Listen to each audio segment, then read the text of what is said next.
Welcome back to Call to Community series on the life Jesus wants for his people. And we have reached chapter 19, which is entitled Beyond Self.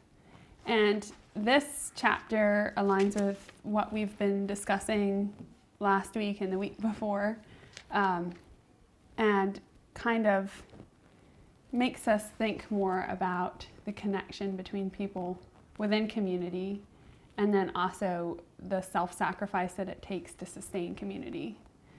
So Rich, I was wondering what your thoughts were on the chapter so far. It's the chapter sort of discusses the necessary transition. It says, from the community for myself to myself for the community. And I think it's one of the harder transitions that anyone who wants to live in community has to go through, because it goes against our sort of default egoistic nature, where self-interest is really the primary motivator. And and self-interest doesn't just mean selfishness and being grasping. Self-interest can also have a very noble gloss. It's easy to camouflage. Yeah, or we not necessarily we're trying to deceive people. Maybe we really feel like we have good intentions, but it's still the self that is the primary motivator there, as opposed to the interests of others. I'll just give one example.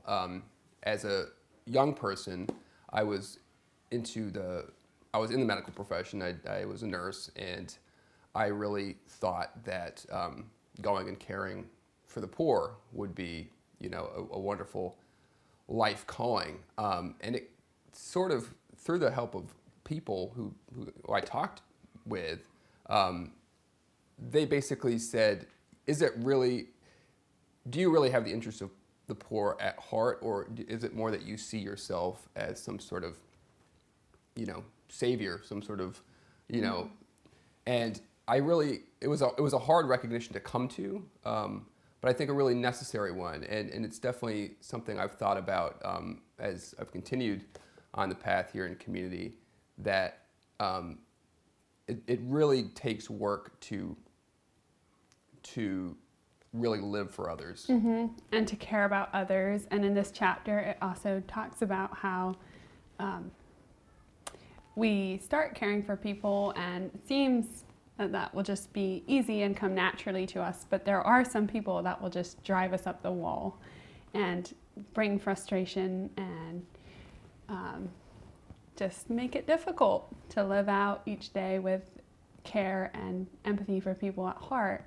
And I think that kind of brings up a good point. I was talking about this with someone recently, Rich, how this notion that birds of a feather flock together, and how similarity breeds connection.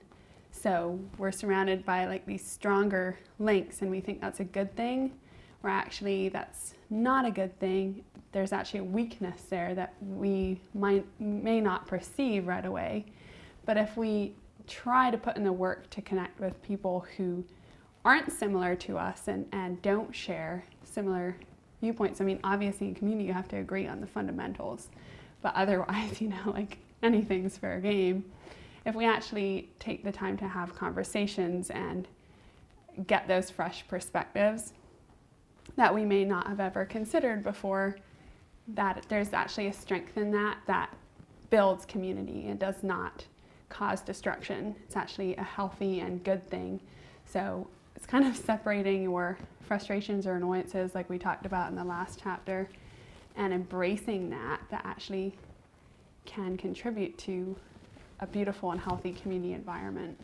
Yeah, I mean, even in a secular environment, this proves itself. I don't know if you remember the epic Lincoln biography, Team of Rivals, and about President Abraham Lincoln, basically surrounding himself, his cabinet, his advisors were people who hated him, who had been envious of him, who had gotten in his way. But he realized he needed those people around him and he knew what their strengths were, and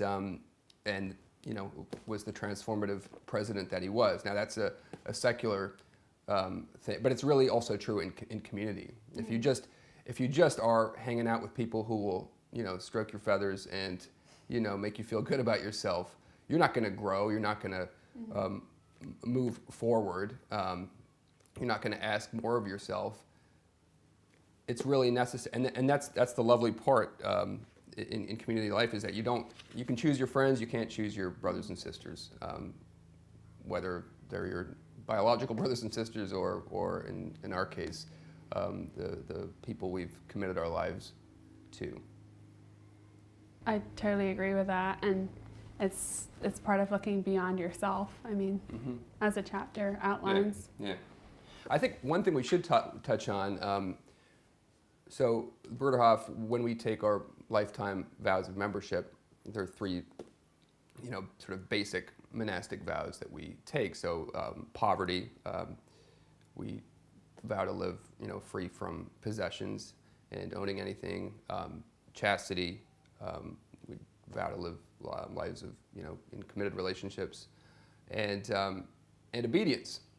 And these are sort of traditional monastic vows that you'll find in many monastic orders. But vow of obedience, I think, is one that frightens people a bit. Yeah, because you're very vulnerable. Because people imagine it as sort of like, you just sort of turn into like a lemming and just follow the leader, and or you're enslaved, or yeah. It's really not that. I see the vow of obedience as a reminder to myself that, like, I'm not the trump card. My life needs to be lived in submission to God, very much like we see in the example of Mary, right? Who said, "Here am I, the handmaiden of the Lord. Do with me according to your will." And that needs to be our attitude to life. And sometimes we're asked to, in our community life, we're asked to live somewhere or work somewhere where at first, you would rather not. It's hard. But it's not, to me, it's not just like blindly doing what somebody else said. It's overcome, being able to accept something that initially goes against what we might want. And then often as not, you'll find that you're able to grow in that environment in ways that you probably wouldn't have if you just did what you wanted to do. Right.